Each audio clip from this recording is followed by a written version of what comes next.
You're watching The Newsroom, Islam Newsroom. The news you want, when you want it, from the Islamic perspective. I'm Yusuf Estes, and this is Islam Newsroom.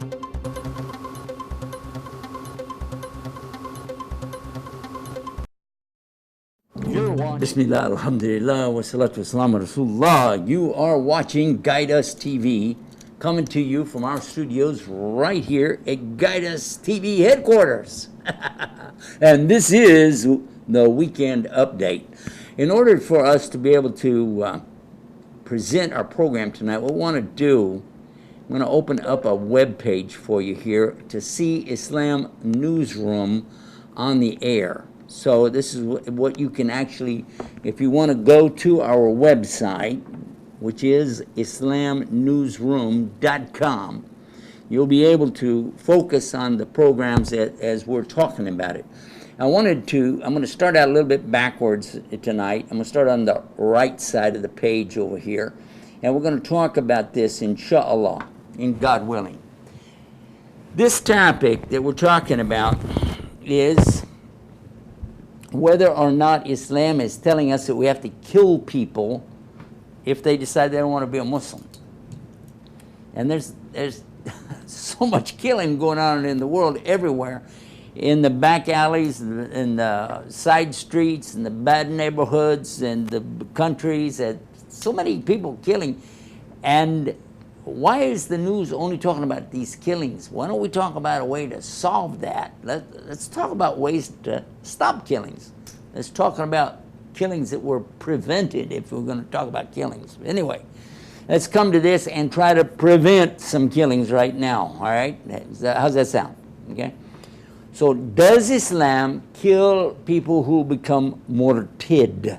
Murtid in the Arabiya, the Arabic language, it means someone who went out of Islam. They were Muslim, full-blown, not talking about somebody just said, oh, I don't know, I think I'm a Muslim, not that, but somebody really, a practicing Muslim, does his prayers, does the fasting, does his, whatever he can.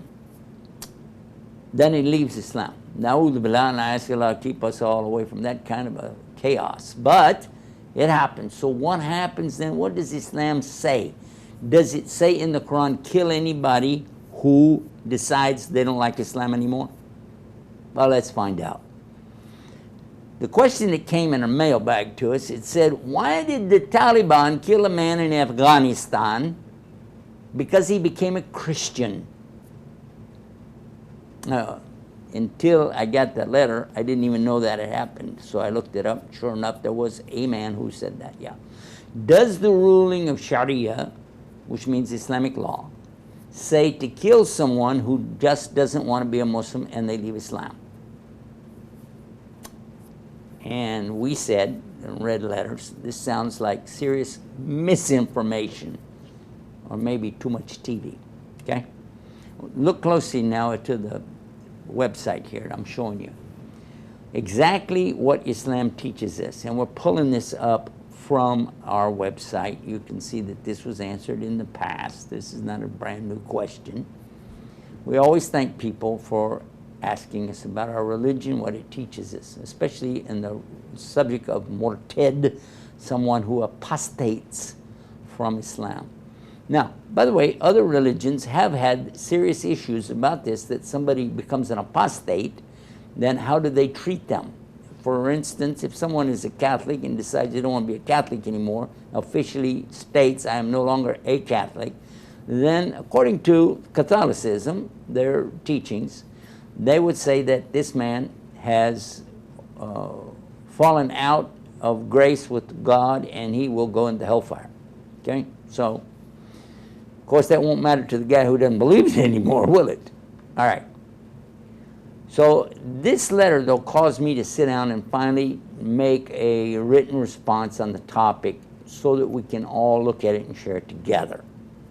And this is what we need. We need to explore what the religion takes and what it gives. And this is where we'll find it. And I was a Christian music minister, by the way. I was not a priest. Let's get that straight. So many people call me a priest. I never was a priest. And I did some preaching while I was in that operating along with clergy. But my main thing was to find the right kind of music to go along with the sermons that they played, and understand my Bible enough to do that. So I thought that if I would like to change my mind and go back to being a Christian after I came in Islam, then maybe they were going to cut my head off. Okay? This is what some of my preacher buddies told me. Hey, man, if you go into that religion, because they knew I was thinking about it, they said, they're going to cut your head. So do they get killed? And the answer is, yes, they do. But, hold on. We're saying, do people get killed if they change their religion? We didn't say Islam. We said any religion. And that's what I wanted to bring it up so we can see and compare. In Egypt, if a Christian wants to become a Muslim, he must be very careful of his own family, because I've heard them say, and I've been there in Egypt, I've heard them say, if my child became something else, I would kill them. The same thing came out of the mouth of some sheikh, a Muslim sheikh, and it was reported to us by someone who was living right beside them as a Christian, and asked the question, what if your daughter wanted to become a Christian? And the sheikh, he said, I would kill her. So there you got, if somebody in a Muslim country,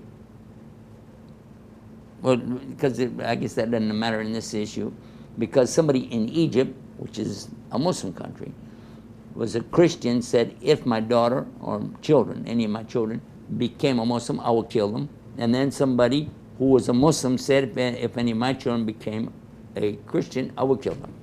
So this is known, established, and there's no argument on it because we know it happened. Not only did they say it, it's been done, all right? So, how about Jewish? Okay, it's also true, according to the newspaper, that a person in Israel who wanted to become a Muslim was killed. He wanted to go to Islam, and he was killed. And we have the documents to prove that, all right? But we don't have reports of Muslims or Christians going to Judaism in Israel, so I can't speak about that. I don't know. I didn't know it. Maybe they did, but I don't know if anybody tried to kill them. In India, let's look at this one. In India, when I was in Chennai, now this was back when they had the big tsunami, I happened to be over there. It was against the law because I had a man from Texas who was there in India visiting. He knew me, I knew him, we talked, and he was a Christian from Texas, and we decided, hey, you know what? Won't you come to Islam? He said, yeah, that's a good idea. So we were going to go up on the stage where we were recording our programs, and he was going to announce publicly he wanted to go to Islam. The Muslims stopped us. They said there's a law in Chennai at that time. I think they repealed it. Maybe it's lessened. I don't know. But that city, which, by the way, if you're familiar with the history of India, that used to be called Madras, an Arabic word. It was called Madras, which is, of course, talking about school or you know, a place of learning. And they told us, don't let anybody come to Islam. I said, excuse me, what the heck? You bring me over here. Why did you bring me to your country? And you know what I love to do. I love to talk about what I believe and how I feel about it. And I love to share that with people. And if they would like to join me, to be part of it, I think it's great. Why would you bring me and then tell me we can't do that? They said, well, we wanted you to come and do the programs, want to do the shows and everything, and meet and greet and all, but publicly, nobody in Chennai, now we're not talking about all of India, but nobody in Chennai at that time was allowed to change from Hindu to Muslim. Hindu to Christian, I don't think it was a problem, because they had Benny Hinn over there who was doing it right and left. At the same time that I was there, Benny Hinn was there, and he represents Christianity, and he's on TV and everything. And he's a very effective speaker, and some people left Hinduism to become Christian, but they had it real strong. Okay, don't get excited. If you're sitting there in India right now, you're getting excited and saying, oh, this guy, wait a minute, hold on, just hold on. Then I found out what it was all about. The law was put in place because a man, a Hindu man, from a village, not Chennai itself, but a remote village, he became a Muslim. And he went back to his village, and he was trying to convert people to go to Islam. So somebody killed him, or killed one of the people he converted. And then the Muslims killed that person. And then that person's family started killing the Muslims. And then the Muslims started killing those people, and it was going back and forth and back and forth and back and forth. And lots of people killing. Ugh. I hate that. So we do have it. We as humans have it. But it's not from Islam. Islam didn't teach that. Human beings practice that. If somebody doesn't want to be a Muslim, the clear verse in the Quran, chapter 2 of the Quran, verse number 256, starts out with the very words speaking against what I just said. Yeah, here it is. A'udhu billahi minash shaitanir rajim, that's Arabic. La ikraha fid din. There shall be no compulsion, no forcing anybody in the religion of Islam, the deen of Islam. Qad tabayyana rushdu min al-ghayy. True guidance is distinct from error. And that's because if you're reading Quran, you just read one of the most important verses of the Quran, Ayatul Kursi, telling us who God is and who He isn't. And then if you don't want to submit to Him, if you don't want to follow Him, if you don't want to please Him, you're the one Almighty God, then He's not going to force you. That's the meaning. Insha'Allah. God knows best. Allah Adam. It continues, whoever refuses to be led by Satan and he believes in God and has grasped the strong handhold that never breaks, then God is all hearing and all knowing. God is the patron, the guardian of the faithful. He leads them from the darkness to light. As for those who deny the truth, once it's been made apparent to them, their supporter is the devil. He'll take them right out of the light and into the darkness. They are the dwellers of the fire, there to remain forever. What's the difference between that and what we just heard about the Catholic Church? Islam is telling us, yes, they'll be in trouble on the day of judgment, and they will be in the hellfire. But it doesn't say anything in here to kill them. You want to order this, I'll send you the whole book absolutely free. You go to afreequran.com. A, the letter A, then free. We all know how to spell free. Quran, Quran.com. Give us your address in the United States. By the way, I cannot send them out to these other countries. Some of the postage is over $16 a piece. We don't have the funds for it. All right. Just be up straight with you. If anybody sends a donation of enough to cover the postage, you can find out, go to the post office wherever you live and see what it costs to mail less than an ounce. This does not even weigh an ounce, okay? So ask them, what does it cost to mail an ounce, first class or whatever, and then they'll tell you, and that is all we need, and we will send it to you wherever you are in the world, okay? Sorry to say that. I'm not trying to make a commercial here, but that's what I got to tell you. There is no compulsion in religion. All right, let's read on. Okay, now what's going on? Why have we come up with this when we know good and well there are people who do get killed because they switch religions? And Islam has people, Muslims, who do these things. But is there justification? Okay. Before I begin, I'd like to observe that the question here is not a general question. It's dealing with a specific occurrence at a particular place and time, and that's what we have to go back to that. So it's not fair to just throw a question out and say, how come Islam said you have to kill everybody? Whoa! There isn't anything like that. Islam tells us if you take one life, even one innocent life, it's like you killed all the human beings. But if you saved a life, it's like you saved all the human beings. So come on, let's get that right. That's in the same book. Same book. Happy to send it to you. You can check it for yourself. We're talking about a particular incident that they asked about, and we did answer their question. The man was not a convert. He was a Christian even before there was a Taliban. That was we did the research on it. The man that was in Afghanistan, he was a Christian before there was a Taliban. We didn't find out all of the information, but we were informed by some of the actual people from there. The man in question had been a Christian. The incident was based on something else, but what we don't know. The story presented in the news media is about an Afghani Muslim, been a Christian for 16 years. That means he was a Christian throughout the entire time that the Taliban were running the country. This, by the way, this is a 10-year-old question, Kiktos. Now, obviously, no one did anything to him before that time.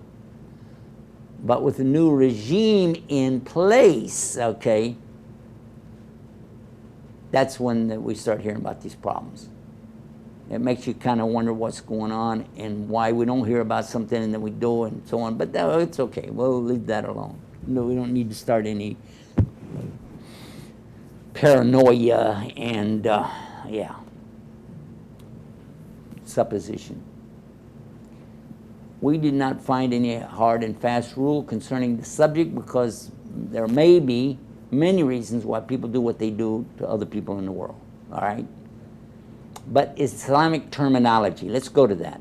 Islamic terminology, and to be fair, if you're not familiar with Arabic, you're not familiar with these terms, we have to start at the beginning and tell you what does Islam mean. Islam means that a person is having monotheism, believing in one God, and he is giving all of his worship, his ibadah, to that one God. And God tells us in the Quran, again, it's in here, telling us that he created us, that all of us have inside of ourselves something, a mechanism that forces us to worship something. If we don't worship one God, we'll worship other gods. If we don't worship the God or gods, we'll worship something that represents gods. We'll worship trees, rocks, sticks, stones, bones, people. There's something, even a guy who said, I don't believe in God, he still has in himself this lust or desire to put something else in front of himself. Really, it's a weird thing that human beings have it. And God tells us in Quran that the only correct thing is to use that to worship him alone without partners. Got it? Okay. So, monotheism is called Tawheed in Arabic. Worship is called Ibadah in Arabic. Sharia means the commandments, like the 10 Commandments in the Bible. That's what Sharia means, the law of God. Fatwa, or is the plural of fatwa. Fatwa means Islamic rulings brought about by judges who did not see a clear verse in Quran for that specific thing that you have, but they are coming up with something. Because if it's clear in the Quran, you don't need a fatwa. Just point to it and say, Quran says, don't drink alcohol. Okay, done. Didn't need a fatwa. But he said, well, if I need to take alcohol for a medicine, is that permissible? That's when you get a fatwa. All right, so you understand a ruling. Hudud, this is punishment, and murtad is apostasy. Now, if we use any of those words, you can refer back up to this article, and you can find out what does it mean. Okay? All right. If you want to know the Islamic position on something, even if you're not a Muslim, even if you don't care about Islam, even if you hate Islam, if you hate Muslims, it's still smart for you to know what things mean. Otherwise, you could look stupid. You know, you'd be out on the street corner saying, you know, waving a sign, and people say, this guy's a nut. But at least get the facts, and then see what you come up with. Allah is the proper name for God in Arabic language. That's the name used in the Arabic Bible for Christian Arabs, for Jewish Arabs. They use the word Allah. Okay, so this is not a problem, all right? That's just a translation of the understanding, or interpretation. That's a better word, because it's not translation. Ilah means God, all right? We don't have a word, we don't have a name for God in English. He doesn't have a name in English. We just call him God, which is not a proper name, by the way. It's something worshipped. All right, anyway, let's move forward. You don't need all that right now. GodAllah.com will give you all of that. Now we said Islam. Islam from Silm is surrender, submission, obedience, sincerity, and peace with Almighty God. You have to have that. By the way, let's go back to forcing people into Islam. Stop and think. If the word Islam means sincerity and peace with God, how do you force people to be sincere? You don't. It's impossible. You can force people to do things against their will, but you can't force people to will something. That's coming from their heart. You can't force it. If you did, that means it wasn't genuine. To have genuine submission to God, that's up to the individual. And that's why you read it in the Quran, La ikraha fi din. All right, got it? All right. Keep going. The willful submission to the will of God. Willful submission to the will of God. God's will on earth as it is in heaven. Hello. And I know you know the Lord's Prayer. If you're a Christian, you've heard that. You know it. So heaven and hell is reserved for these people who either accept or reject the authority of God over them. Heaven for those who accept it and they try their best. God forgives them on the day of judgment. They go to paradise. Those who reject and walk away and say, no, there's no God, I don't believe in God, or I want a bunch of gods, those are the ones, according to Islam, they'll go to hell. Okay? So we gave you the rest of we broke down the words and we gave you all of that, and then we get down to our subject again. There is no forced conversion in Islam, and there is nothing in place telling you to kill people if they go out. I witnessed myself some years ago out on the West Coast. They called me to come to a home and sit with people from another country. Not an Arab country, but another country. And their son, grown son, in college, had been making comments about Christianity. So they wanted me to come and talk to him. I did, and I listened to him, and I understood right away that he had already converted. I knew from what he said. But just to test it out, I asked him to be careful while you're there in the college, because some of those people will try to take you to atheism, like these so-called psych courses. I don't know if you know what a psych course is. And they'll tell you these questions and throw stuff at you. And he said, yeah, he heard about that. And I said, and watch out for these Christians. They might try to convert you to become a holy roller or something. And because I thought, maybe he might laugh about it, because I would, He got real upset. He said, no, they would never do that. I said, oh, okay. I said, well, there's some question about the Bible. He said, no, the Bible is God's word. I went, okay. This means he had already accepted the idea. So when I was going to my car, the father walked with me to the car. And as we were walking along, he was crying. He said, my son has become a Christian. I said, well, you know, this could happen. You're in a Christian country. He grew up around Christians. And if he decides that's what he wants, what are you going to do? He asked me, he said, should I kill him? I said, you're talking about your own son? He said, in my country, they were. I said, listen. Number one, you're not in your country. Alhamdulillah for that. But number two, there's nothing in Islam talking about killing people like that. Let's go to this. At the time of the Prophet, peace and blessings be upon him. At the time of the Prophet, peace and blessings be upon him, there were people who came into Islam and went back out.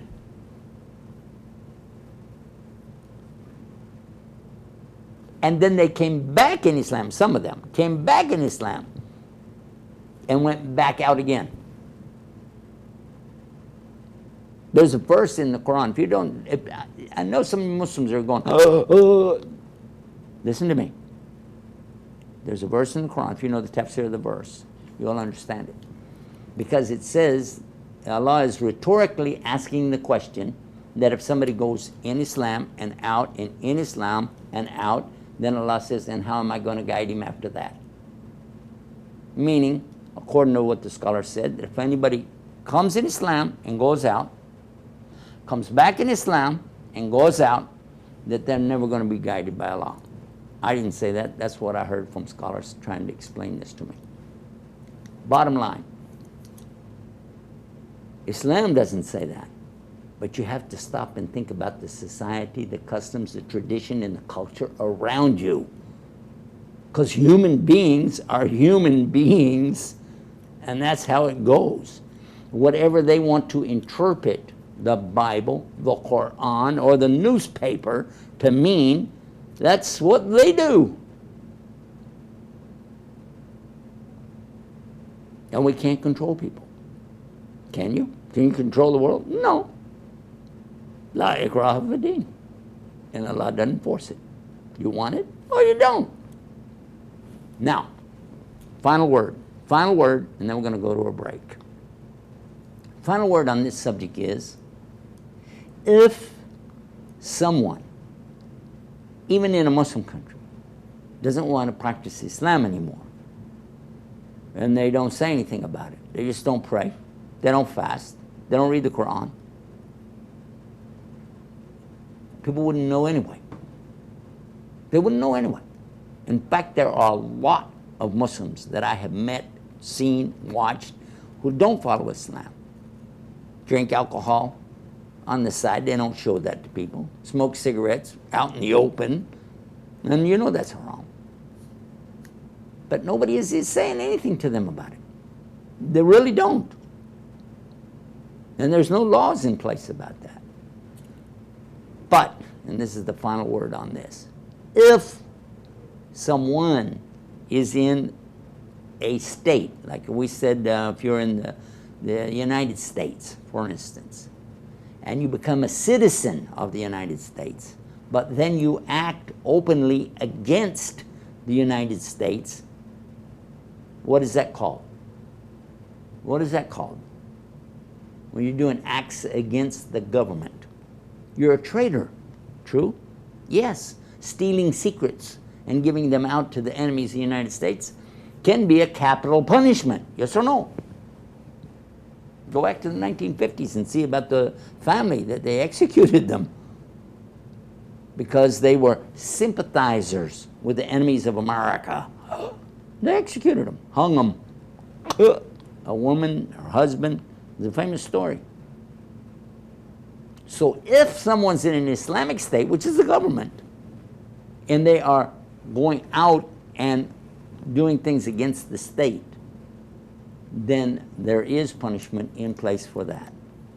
Just like there is in the United States for anybody who comes here, even if they're not a citizen, and they come in and they try to take stuff in the secrets or anything, or do stuff that's and stop and think about it. Don't we have airport security? Don't we have people checking anybody that comes in this country when their airplane lands? I know they check me every time I come back. And they ask a lot of questions? Yeah. Because, duh. So if you suspect an officer suspects there's something wrong, they're going to detain the person, maybe lock them up, maybe punish them. And if they find out they're guilty of subversive activity, then they're going to be in trouble. That's anywhere. There's people sitting in Guantanamo now after how many years? 14 years? Is it? Sitting there for all this time? Didn't even have a trial yet. We don't even actually know what any of them did. But because they fell under suspicion of doing stuff against the United States, it's good enough. Lock them up. So when a government does something, it's not the same thing as saying the religion did it. You follow that or no? But when the religion is the government, for instance, in the state of Catholicism, if you say, oh, there's no state of Catholicism, I beg to differ with you. Actually, the the papal state is what that some refer to it as. In Italy, the Roman diocese there is very seriously a place that we've had our own ambassadors go there. So if we have an ambassador of the United States to Rome, to the Catholic Church, then what does that tell you? So if anybody was operating against them in their state, in their place, they would run into the same kind of problems. But does Islam say to kill them? No, it does not. But it doesn't stop the leadership from meting out different types of punishments for people according to the supposed damage or whatever that they fear. That is something that has to be gauged at the time. Let's take a look at something here. This is the wrap up on this thing.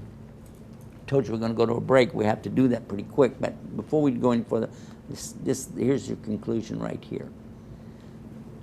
This is a reference that we have from Islam. An important point to keep in mind, Islam, like Judaism, served as a full and complete government as well as a religious way of life for followers for many centuries, and there was absolutely no such thing as secular or separation of church and state. Church refers to the clergy's control over civil matters rather than reference to a place of worship, by the way.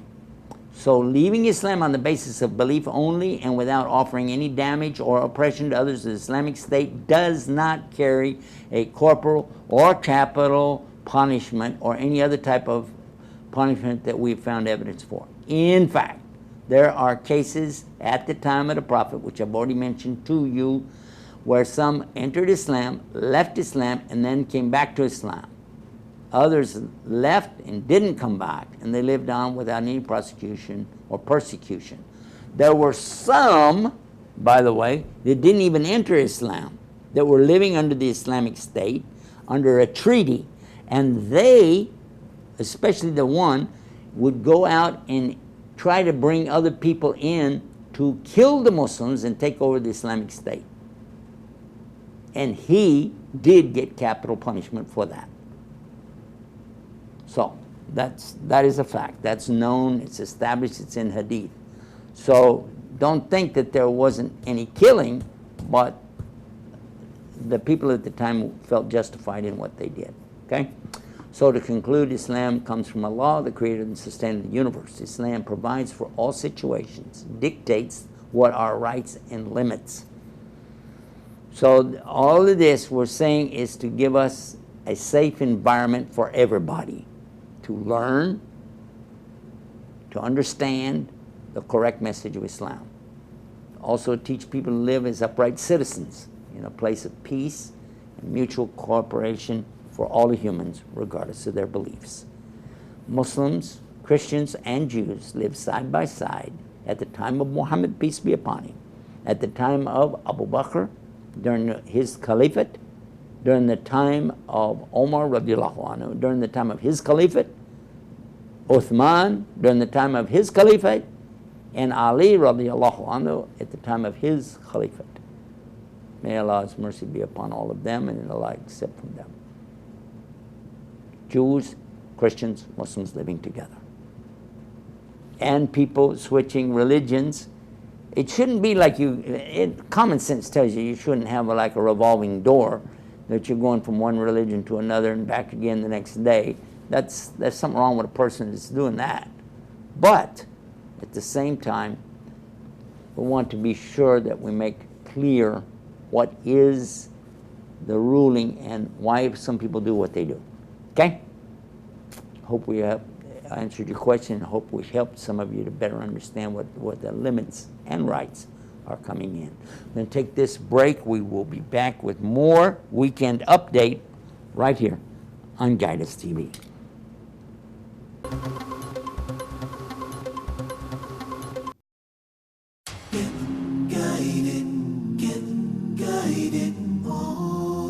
Guide Us TV.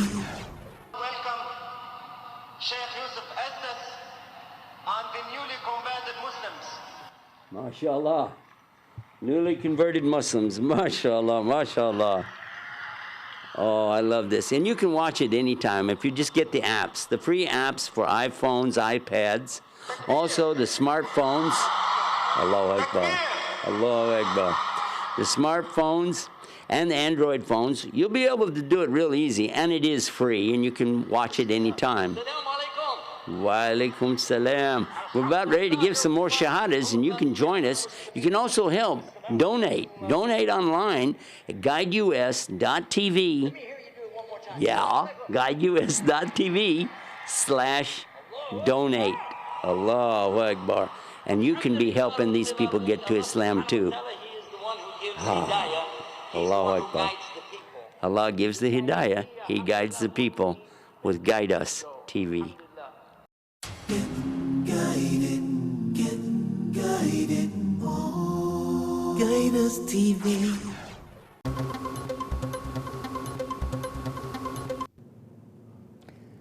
We're back. You're watching the Weekend Update on Islam Newsroom right here on Guide Us TV. Had some text messages coming in the break. I just want to repeat what I said when I wound up the story on apostates, people leaving Islam, murtadin, what was that, murtad, I don't know how to say the plural. Anyway, maybe you didn't hear this when you grew up. Maybe you were told that it's okay to kill these people if they leave Islam. It is not okay. Not okay. I don't care what your grandpa said. I don't care what your uncle said. I don't care what you read or what you thought. It's not in the Quran. It's not in the Sunnah. Okay, get over it. If you want to call me names, oh, Yusuf says, okay, go ahead. Just remember, though, this is not what Islam teaches. Got it? All right, let's move on. Got a lot of stuff here to cover in the next few minutes. Shaking hands with women, we've talked about it before. Men shaking hands with women violates their privacy. You're reaching into their protected area, and you don't have any business doing that. Don't put your hand out to women. But what do you do if they put their hand out to you? That's a good question. It's a good question. Read the article. It's on Islam Newsroom, top page today. Might not be there tomorrow, but it's there now, okay? Shake hands with women, read it. Next one. This is a fun one, okay? So I got something here for the kids. Go get the kids. Tell them to check this out. What about the mistakes that we have on Guide Us TV? And here's a real good one right here. Let's see if we can find a better picture for you. There it is, right there. Take a good look at this, and maybe you'll be on the news tomorrow night, or, well, the next time we do the news, which is Wednesday night. Take a look. Can you count the mistakes on this picture? Type in your guess down in the comments. Look closely now, starting right there. This was last year. It was recorded on Christmas Day. So what mistakes can you see? And I'll give you one right there. Right? I don't know if you can see the little mouse rolling around there, but it says last Gnight, N-G-I-H-T. So that's a misspelling, isn't it? Look around and see how many things you can find. Do you see anything else that's strong on there that something's not right? We played with the picture and made stuff crazy on it. So all you got to do, guys, just count the mistakes, errors, okay, in the picture. Misspelled words. Look at the buttons. Look real close at those buttons there, okay? We're giving you some clues. And then what did you find? Now, here is what you can do. You can also go right here to Islam mailbox. Any one of these that you'd like to click, it will open up and take you right there. Visit a church, for instance. That's one. I'm going to click on this one right here. Takes us right over here. Look at that. There it is. Visit a church. That's a good idea. This real short, real quick. Let's listen and see if you can hear it. All right. You're watching The Mailbox. I'm Yusuf Estes. We have a website called IslamMailbox.com. And in the meantime, let's get to some questions right away. Can Muslims visit a church? The answer is yes. Muslims can visit a church. You can go to a church, look at a church, walk around in a church. It's the ceremonies and religious activities that take place there that we're not allowed to participate in. We don't go into a church and sit down and sing songs with people, and we don't sit there and watch them worship other than Allah. That's not permissible regardless of whether it's inside a church, outside a church, in the middle of nowhere, or downtown. Whoever's worshiping other than Allah, we're away from that, and that's all right. So now you got an idea. That's the mailbox. And anytime you want to go there and see stuff, we got a lot of goodies right there on the mailbox. And we have not just me giving that, but there's different things that you can watch and enjoy on the mailbox, right? All right, now let's go back. I'm going to take you back with me now to our feature story for tonight. Our feature story for tonight is drone planes. And are you afraid? And should we be afraid? Well, first and foremost, I want to tell you what you do. Click on the image. Right there is a drone. Right there, that's in China, Beijing, China. Click the rate. Be sure you click the rate. You don't have to say 1 or 2 or 5. It's up to you. You choose what you want. I just want you to click it, though, so it lets people know that we are reading and doing this and keeping up, all right? So what about those drones? Those planes that fly along, but nobody's flying in them. They're being remote controlled, right? So what are the effects about these drones going overhead? What will that do to the world around us? The psychological, the technological ideas that maybe some people think about police states, surveillance, spying on you, looking at you in the most private things that you do in your life. So what about that? The same cameras that are inside our smartphones are being used by these drones to collect information about people everywhere in the world. These cameras are so technologically advanced, more even than our cell phones. So what about the abuse of technology by government entities? What about morals and values that we try to promote? What about privacy? What about security? Do these drones give us security, or do they make us feel insecure? What about these people that already have some paranoia going on, these extremist ideologies? And doesn't this help them build up their army against the West, claiming that we're doing all this stuff? The effect of the drones on psychology is something serious for families to consider. And then what if somebody makes a mistake? Which does happen. And innocent people get killed by somebody thousands of miles away. Our youth are exposed to these images and the negative outcome of that from these drones. Yeah. And like I said, extremists, their views, man, that can do a lot. That can do a lot. And businesses are already starting to use these drones to deliver products, manage reconnaissance, and the more that these drones become a part of everyday life, the more fear, apprehension can be widespread. The effect on animals is also being noted. Animals seem to be reacting to the humming of the drones, the migration patterns that are being changed by some of the birds because they're afraid and they don't go the way they always used to. This is something that's being reported to us. A heavy traffic drone that's going back and forth in heavy traffic, you know, he's covering it every day, can actually have an effect on the migration or the patterns that the birds have every day. So it's hard not to notice the effect that these drones are having on our environment, our society, our people, our ecosystems, and according to some people, they say it's just going to get worse the more we use it. But what do you say? That's why we want you to go down the page, type in your name, your email, your favorite website, and then give us some idea of your feelings on it. Be sure you type in this, like this one right here says 76GY8. Be sure you put that in and then send it.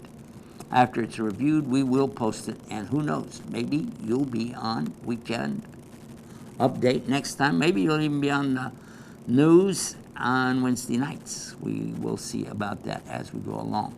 There's other things that you might like to know about, the earthquake updates, answers to questions. What about, and we've talked about this many times, what about music in Islam? What about the hijab? So many things that we have right here. How about the prayers that really do get answered? What about the Muslim widow and her broken heart? Liam Neeson accepted Islam. Why did the Pope quit after he read an ancient Bible that was found in Turkey? Oh, you didn't know about that, huh? Oh. What about the names that you might give to your children? And the Jesus test? Dare a Christian to do the Jesus test. And what about the missing links? How many people between that monkey and that man? All those links are missing. But I got one for you. After you read this missing link one, they said that was Darwin when he was just a little monkey. I don't know. But read the story here and find out about this. Very important story for all of us. Read it. Take some time. What about the Big Bang? And you can click these, and it will take you so that you can hear about these stories. Bismillah, alhamdulillah, wa salatu wassalamu ala rasulillah. You're listening to Islam Always. We're broadcasting live today. We're here in Little Rock, Arkansas. Alhamdulillah. And then we talked about this intelligent design, the Big Bang busted, etc. All right, so now, and I want to bring us back to the home page and let you see about two people. These are atheists, okay?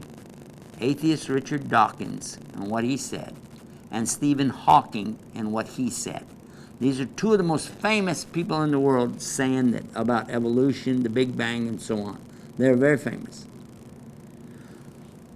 And it was reported in the British newspaper that this man, this Richard Dawkins, has said there might be a God. You can read that article. And then this one. This is the man, they're making a movie about him right now. I hope I get to see the movie. I'd like to know more about him and his life and all. But a famous thing that he said was when they asked him to speak about where everything came from in the universe. After the lecture was over, the moderator turned to him and said, "Yes, but you never did actually deal with where everything came from. You told us what happened after it got here, but where did it come from?" He said, and I'm quoting to you, and you can see you can go to the website. Well, let's just see if we can find that right here. Here it is. There is nothing bigger or older than the universe. The questions I would like to talk about are: 1. Where did we come from? How did the universe come into being? Are we alone in the universe? Is there alien life out there? What is the future of the human race? Up until the 1920s, everyone thought the universe was essentially static and unchanging in time. Then it was discovered that the universe was expanding.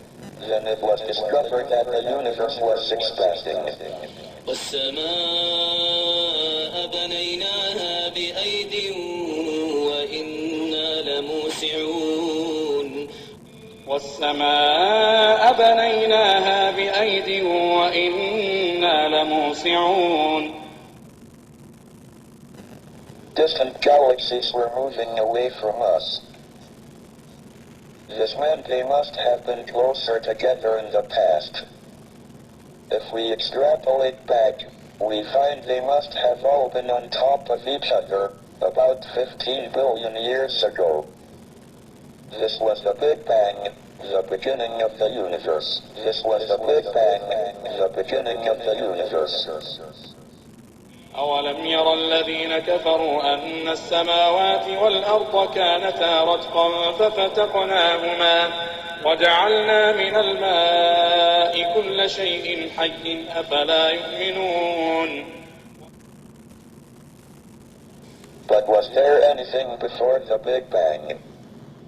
If not, what created the universe? Why did the universe emerge from the Big Bang the way it did?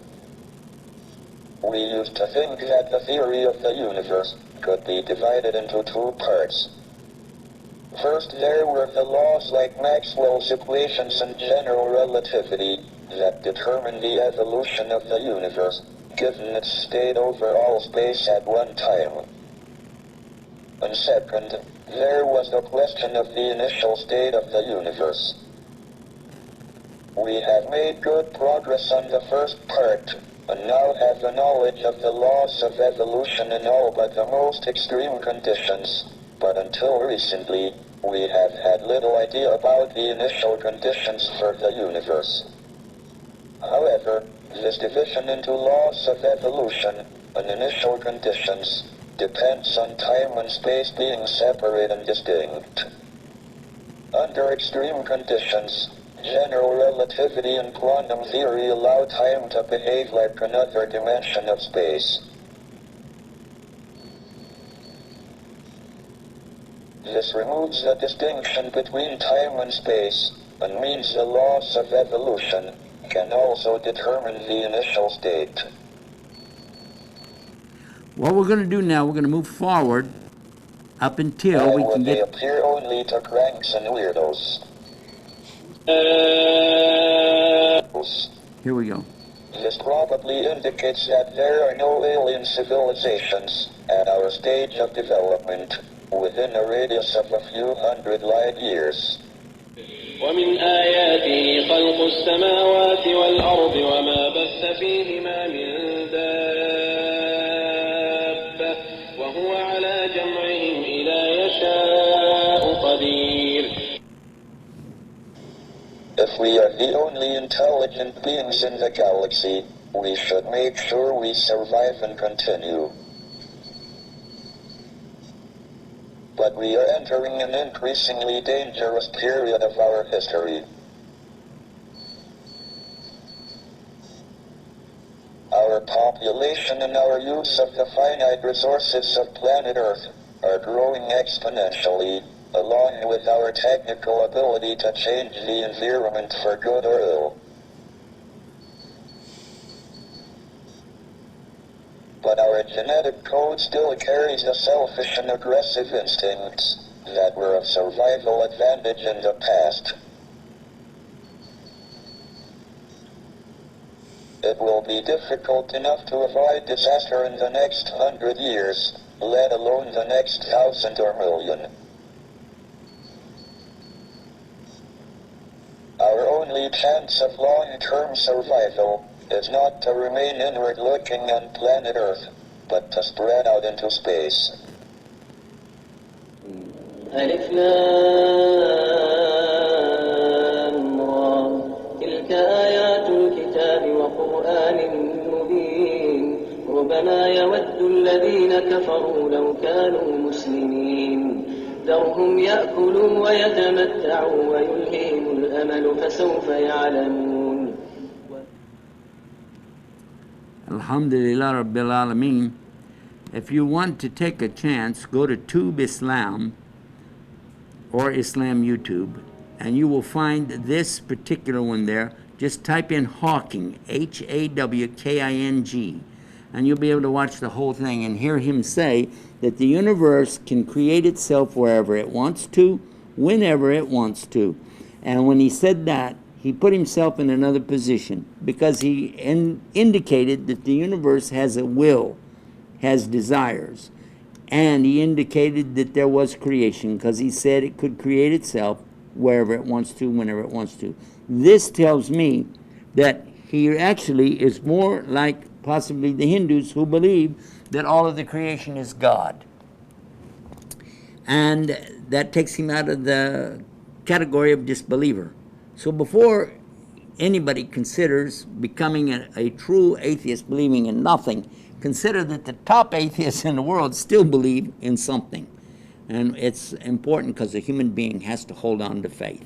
In this last 1 minute, I want to talk to you about how you can help us keep Guidus TV on the air. This is a critical moment for all of us, what we live in today, and we need to have our voice for our people. And it has to be on our schedule for us and the news that we need when we need it. We can do this, brothers and sisters. We can make it happen. But it's not going to be a one-man job. This must always be a network. Islam Newsroom and Guidus TV, as well as our many websites, all need the support. Putting our hands together, working together as a team, as one body, coming together for the sake of the haqq, the truth of the real Islam. So if you'll join us and visit our website at Donate to Islam, and very simple to do that, just go to the website, donatetoislam.com, donatetoislam.com. Take a look, and when you go there, it's very simple. You can click on the puppets if you want to support the puppet show. If maybe you'd like to support the Free Quran Project, whatever you'd like to support. And then always remember, too, that we have the way you can use your phone to send a text message. Let me show you the word. The word is Islam. And where do you send this word? Send it to 41444. That's the text number. That's all you got to do. It's like a phone number, 41444. You don't need the dashes, just 41444. Then send the word Islam. And then you'll be able to, you'll have a link that'll come to your phone, and you'll be able to do something right on the phone, or go to the website and actually experience what it is that we're doing, why and how you can be a part of it. Till next time, get guided with Guidus TV.